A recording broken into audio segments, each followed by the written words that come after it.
Abandoned buildings can feel empty, but sometimes you're not as alone as you think. And for Collin, the face behind the YouTube channel The Bearded Explorer, his visit to an abandoned children's hospital turned into one of the most unsettling experiences of his life. This hospital has been sitting empty since the 1980s, with its walls holding decades of forgotten stories. Collin was eager to begin his exploration, but he had no idea what was waiting for him there. After a long walk through overgrown paths, Collin finally laid eyes on the hospital building and managed to slip inside through a broken door. Wow. Oh my goodness me, this is super, super creepy. Wow, this is so cool. Look at all of the furniture in here. They must have left everything here. All the old beds as well, everything's still here. While he was going through the wards, flipping through old paperwork and examining remnants of the hospital's past, he heard something. Normally they bring these places down like... What was that?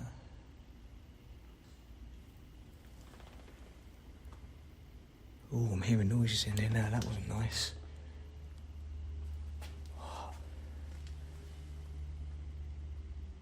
It sounded like footsteps, that was really creepy. Collin continued exploring room after room, but he couldn't shake the feeling that someone or something was following him. I don't know. Right now, it feels like there's someone like stood right behind me following me. There's not, but it feels like that. That's creepy. Most people would have turned back, but Collin didn't. Whether it was adrenaline or something else, he kept going deeper into the hospital, determined to see it all. In one of the rooms, Collin stumbled upon something that added a whole new layer of terror to his exploration. Look at that, it looks like blood. Look at that, it's all over the walls actually. It's everywhere. Someone squirted it all over there.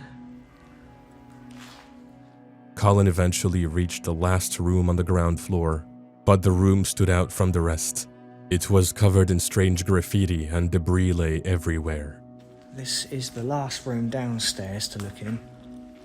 There's quite a lot of graffiti in here actually. We see all. Fresh meat. Oh dear. Help, do not open.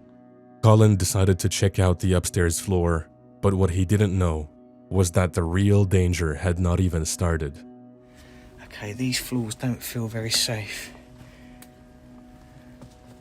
They do not feel very safe. I don't know if I'm going to go very far in here actually, because oh, yeah, they're moving all over the place. Oh God, I'm trying to tread on the joists. God, look, you can literally see daylight through the ceilings. Even the roof as well, look.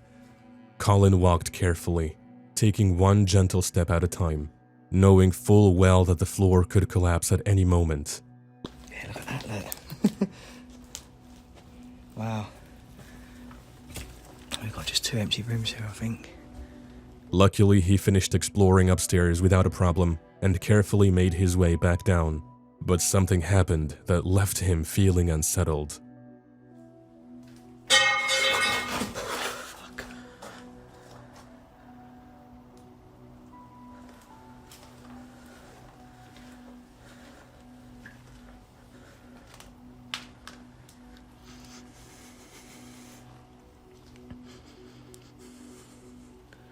Hello? The tension had shifted from curiosity to survival, and it became worse when he started hearing knocking.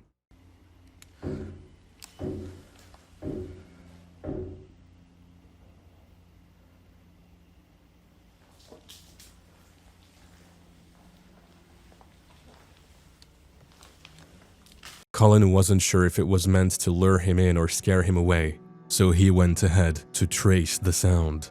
While he was trying to figure it out, he heard a noise behind him, and as he ran to grab his camera, he This is what he saw.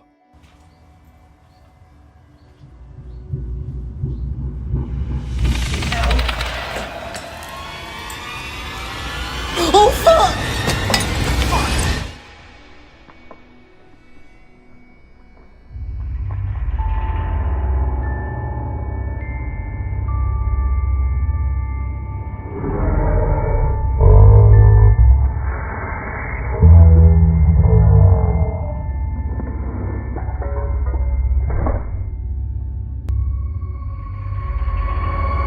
The figure appeared suddenly and stood still in the shadows, watching Collin as he froze in fear. He got out of there as fast as he could.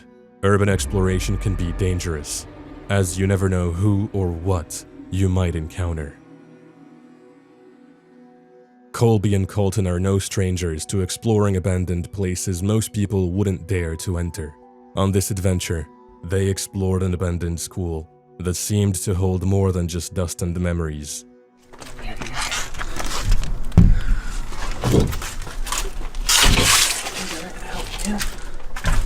Push it back.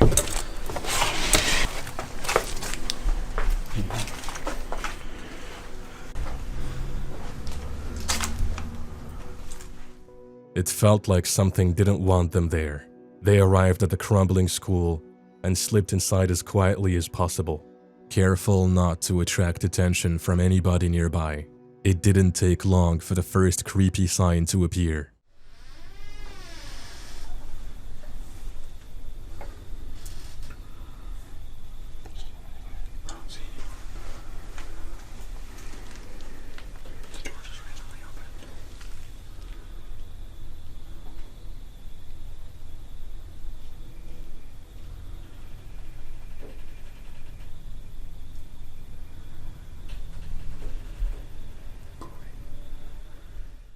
They pulled out a knife they had with them for safety and went to investigate a little closer.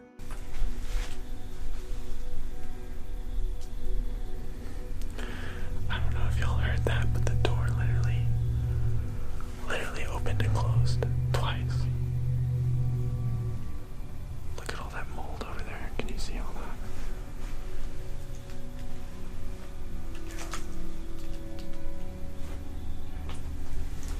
I guess we gotta go through the creepy door. Yeah. After searching the room behind the door and not finding anybody, they ventured deeper into the abandoned school. As they entered one of the rooms, the disturbances continued. A door behind them closed on its own. Before they could even process what had happened, the same door creaked open again.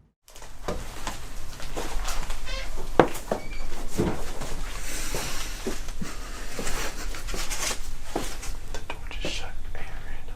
Shut randomly.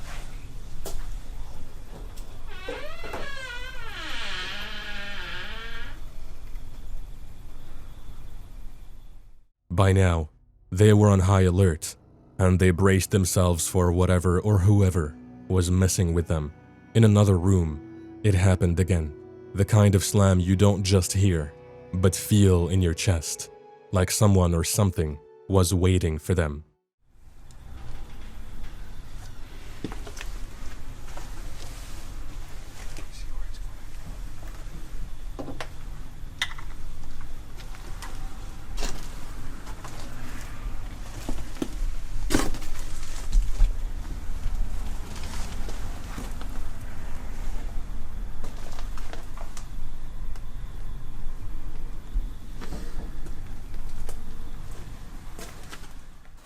Watching these doors open and shut.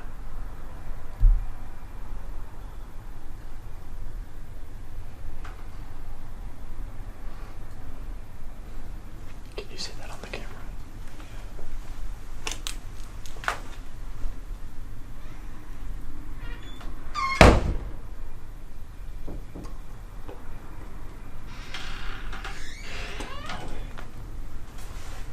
Oh, heck no. Colin, what the heck? At this point, Colby and Colton were gripped by a mix of adrenaline, intrigue, and terror. They proceeded to go and check it out.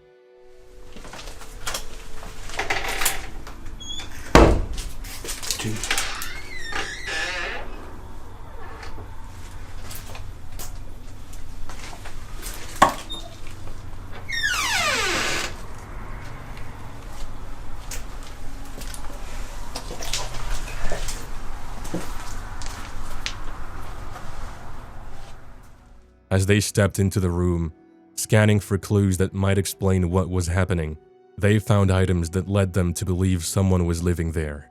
Yet, there was no sign of who might have been causing the disturbances.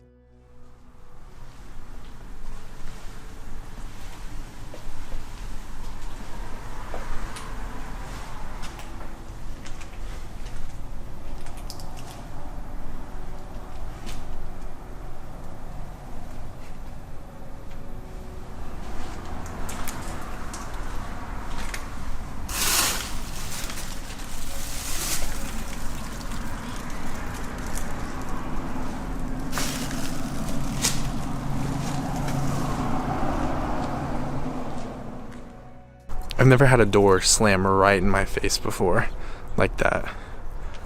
No wind in there. There was literally no wind, no noise. It was completely silent in there. And then it just, boom. That was scary. That was extremely scary. I was terrified. Do you think they were alone in that school? Or was there somebody toying with them the entire time?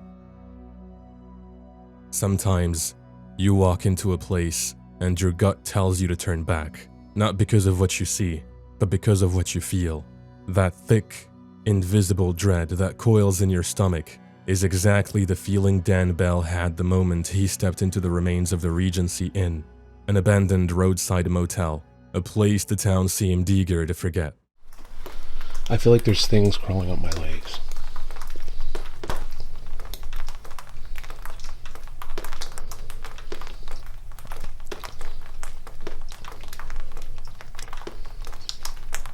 I'm not going in here. This place was not just stale or moldy. It was soaked in the sickly stench of something long dead, and the silence inside wasn't comforting either. But the real horror started when Dan and his friend stumbled upon something that looked disturbingly like a crime scene.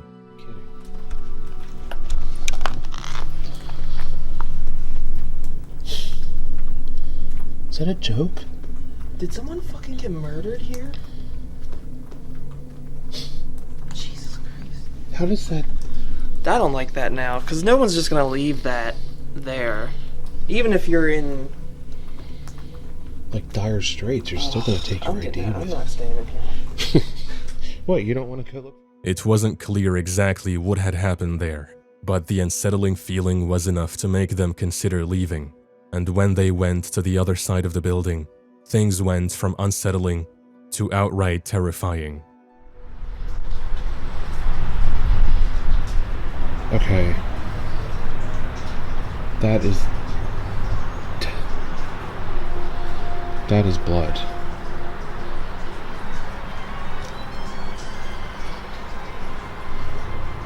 If we find a body, I'm gonna... seriously... How bad did it smell in there? It smelled.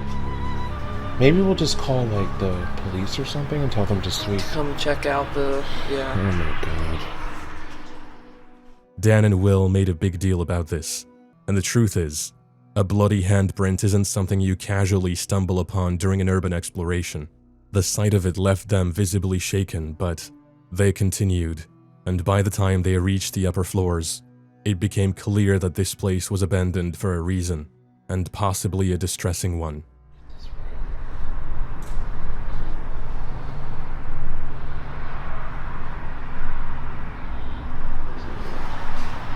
The police should really come in here and do a sweep of this place because there's some...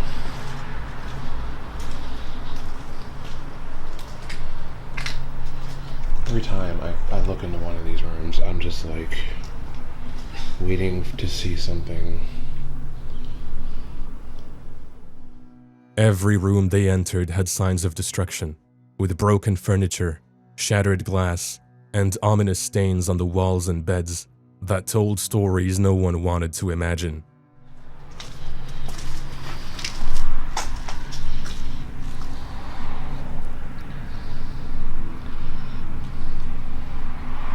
But I'm pretty sure The feeling is that someone died. that someone... A horrible death. There had to be a murder here, or someone got iced here. I mean, this place is like Literally one of the creepiest. So, was that blood on the wall a remnant of some long-forgotten crime, or just somebody living there now? Let me know in the comments below.